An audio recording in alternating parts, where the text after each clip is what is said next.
انتہا پسند RSS کی سرپرستی میں BJP مسلمانوں کے خلاف تعصب زدہ زہریلی سوچ پھیلانے میں مصروف ہے۔ BJP رہنما یوگی آدتیہ ناتھ کے سیاسی مفاد کے لیے مسلمانوں کے خلاف اشتعال انگیزی پھیلانے کے مذموم مقاصد آشکار ہو گئے۔ اتر پردیش کے وزیر اعلیٰ یوگی آدتیہ ناتھ نے کہا، ہر مسلم کو نشاندہی کر کے نکالا جائے گا۔ اب اتر پردیش میں کوئی سڑکوں پر نماز نہیں پڑھ سکتا، کسی عبادت گاہ سے بلند آواز کی اجازت نہیں ہوگی۔ اگر مسلمان کچھ کرنے کی کوشش کرتے ہیں تو ان کی زمین چھین کر ہندوؤں میں بانٹ دی جائے گی۔ انتہا پسند RSS کی سرپرستی میں BJP مسلمانوں کے خلاف تعصب زدہ زہریلی سوچ پھیلانے میں مصروف ہے۔ BJP رہنما یوگی آدتیہ ناتھ کے سیاسی مفاد کے لیے مسلمانوں کے خلاف اشتعال انگیزی پھیلانے کے مذموم مقاصد آشکار ہو گئے۔ اتر پردیش کے وزیر اعلیٰ یوگی آدتیہ ناتھ نے کہا، ہر مسلم کو نشاندہی کر کے نکالا جائے گا۔ اب اتر پردیش میں کوئی سڑکوں پر نماز نہیں پڑھ سکتا، کسی عبادت گاہ سے بلند آواز کی اجازت نہیں ہوگی۔ اگر مسلمان کچھ کرنے کی کوشش کرتے ہیں تو ان کی زمین چھین کر ہندوؤں میں بانٹ دی جائے گی۔ مودی کی اسرائیل کی جانب جھکاؤ کی پالیسی خفیہ کرپٹ نیٹ ورک کے اثر و رسوخ کے تحت تشکیل پائی۔ امریکی محکمہ انصاف نے بھانڈا پھوڑ دیا۔ امریکی جریدے نیو یارک ٹائمز کی رپورٹ کے مطابق عالمی سطح پر بھارت کی اسرائیل پالیسی سزا یافتہ مجرم جیفری ایپسٹین کی ہدایات پر بنائی گئی۔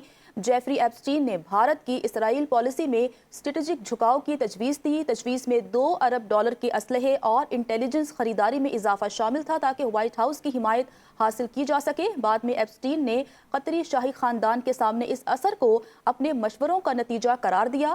مبینہ طور پر ایپسٹین خود کو وائٹ ہاؤس کے قریبی ذرائع کے طور پر پیش کرتا تھا۔ اہم خبر آپ تک پہنچا رہے ہیں۔ اسی تمام تر معاملے پر بات کرنے کے لیے ہمارے ساتھ موجود ہیں بریگیڈیئر ریٹائرڈ مسعود احمد خان صاحب۔ سر بہت شکریہ وقت دینے کے لیے۔ سر کہیے گا کہ بھارت کی اسرائیل پالیسی کو جیفری ایپسٹین جیسے انٹرنیشنل سطح پر ایک کنوکٹڈ جو مجرم ہے اور جو انسانی ٹریفکنگ کے نیٹ ورک سے منسلک شخص ہے، اس کے خفیہ مشوروں پر جو ہے وہ تشکیل دیا جاتا رہا ہے، کیا یہ مودی کے منفی کردار کی سب سے بڑی مثال نہیں ہے؟ جی ہاں، دیٹ از ویری سرپرائزنگ اور شاکنگ بھی ہے۔ دیکھیں کہ ایسے بندے کے ساتھ تعلقات تھے، کنوکٹڈ سیکس افینڈر، اور جس کے ساتھ انہوں نے ریلیشنز اسٹیبلش کیے تھرو انیل امبانی کے ساتھ، اور سبسیکوینٹلی دیکھیں کہ Jeffrey Epstein was dictating India کی جو فارن پالیسی کو ڈکٹیٹ کروا رہا تھا، اور ان کی ڈیفنس پالیسی کو وہ ڈکٹیٹ کروا رہا تھا، اور ان کی جو اسٹریٹجک ڈیلز تھی، اور یا وہ ان کو ایڈوائز کر رہا تھا آپ اسرائیل کے ساتھ تعلقات بنائیں اور اس کے ساتھ ویپنز وہاں سے لے دیں۔ اور دیکھیں $2 بلین کی ایک میسیو ڈیل ہوئی جو جیفری ایپسٹین کے کہنے پہ ہوئی۔ پھر انہوں نے یہ بھی کہا کہ میں آپ کے تعلقات لنکس اسٹیبلش کرواؤں گا وائٹ ہاؤس کے اندر سے، اسٹیو بینن کے ساتھ بھی اور ٹام بارک کے ساتھ بھی، اور اسی طریقے سے آپ دیکھیں کہ انہوں نے ساری چیزیں کی ہیں۔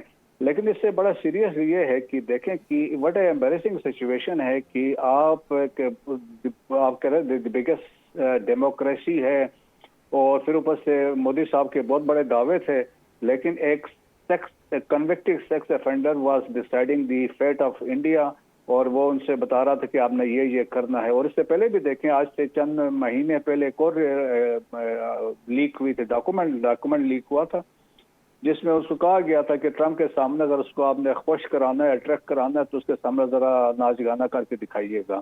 تو وہ بھی چیزیں اسٹیبلش تھی۔ میرا خیال میں it is a embarrassing situation for India اور انڈیا کے عوام کے لیے کہ ان کی جو لیڈرشپ تھی وہ کیا کر رہی تھی۔ اسپیشلی دیکھیں فرنٹ مین جو اس سارے مدعے میں تھا وہ انیل امبانی تھے۔ انیل امبانی اپنا حصہ اس میں سے واز ٹرائنگ ٹو گیٹ، کیونکہ اس کے اپنی جو ورتھ تھی یا اس کی جو امپائر تھی فرام $45 بلین سے $1.7 بلین پہ گر چکی تھی۔ تو اس نے یہ بھی کہا جیفری ایپسٹین کو، میں آپ کو کنڈیوٹ کے طور پہ، فرنٹ مین کے طور پہ میں آپ کے تعلقات انڈیا کے ساتھ اور اس طرح میں آپ کو فیسیلیٹیٹ کرواؤں گا۔ سو میرے خیال میں اٹ ہائیلی ایمبیرسنگ ہے، اور میرے خیال میں ابھی انڈیا کے عوام کو ڈیسائیڈ کرنا چاہے کہ انہوں نے کس کو پرائم منسٹر بنایا۔